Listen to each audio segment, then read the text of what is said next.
Lalibela bees and the honey cross. In the highlands of Ethiopia, nestled among rugged mountains and ancient rock-hewn churches, lies the village of Lalibela, a place where stories flow as freely as the honey from its wild bees. Today, I want to take you on a journey to this remarkable village, where nature and faith come together in a way that's both magical and meaningful.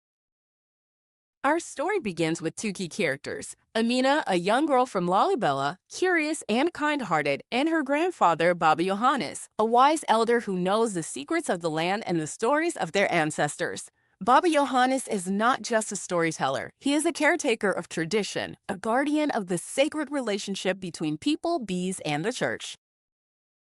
The story takes place in a time not so long ago, just a few generations back, when the village was smaller and life moved with the rhythms of the seasons and the hum of the bees.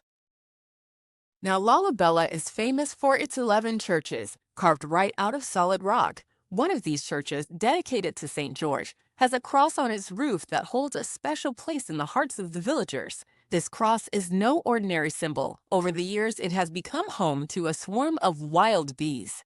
Now you might wonder, how did a swarm of bees come to live on a church cross? And why would the villagers allow it? Here's where the story deepens.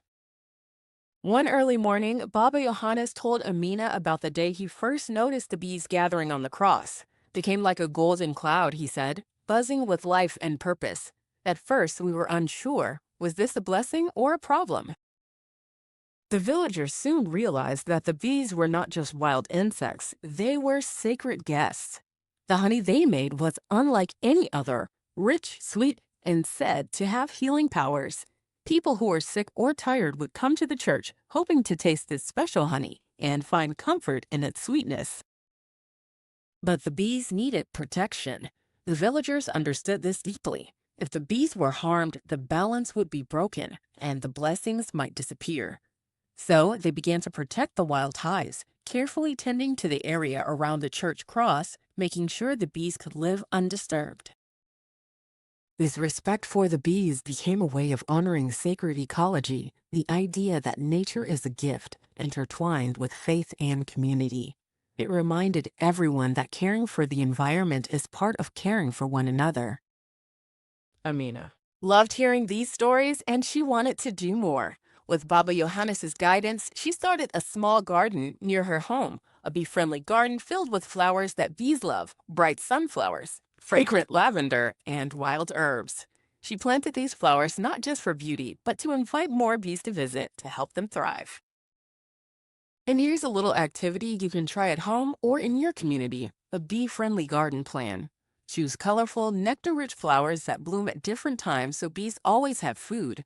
Avoid pesticides, and if you have space, leave some bare ground or old wood where bees can nest. It's a simple way to help protect these tiny, buzzing helpers who do so much for our world. Back in Lalibela, the honey from the bees on the cross continued to bring healing and hope. It wasn't just about medicine, it was about community, respect, and the rhythm of life. Every drop of honey told a story of cooperation between humans and nature, of faith that flows beyond words.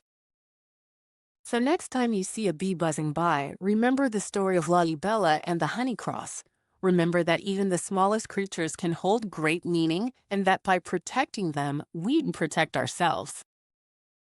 Thanks for joining me on this journey.